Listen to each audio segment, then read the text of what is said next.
So an interesting one, about executive presence is usually appearance. Appearance is usually a topic that comes up, and it's not how good you look, right? But it's how you present yourself in the workplace.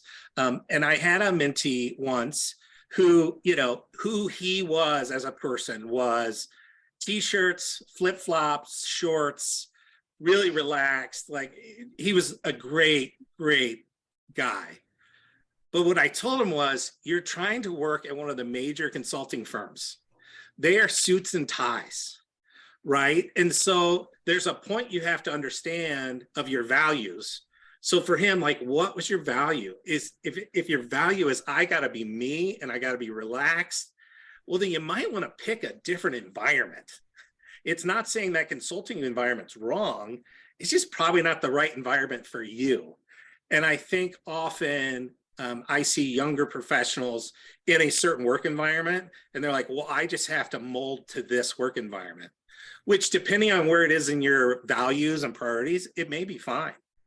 But if it's really against that, then I challenge to think about, is it the right environment where I can really have true executive presence? Because I want to be authentic and true to who I am. So if I can't be authentic and true to who I am, my executive presence is not going to be very good.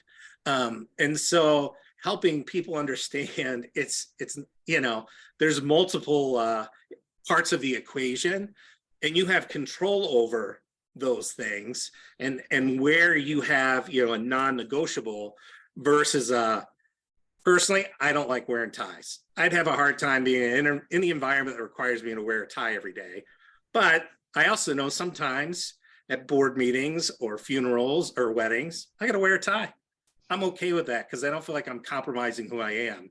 But I'm also not signing up for a job that's a tie 5 days a week, right? And so I think if you've done the work about what is important for you, it helps you to start evaluating those different environments and where you will leverage your executive presence to really drive that impact.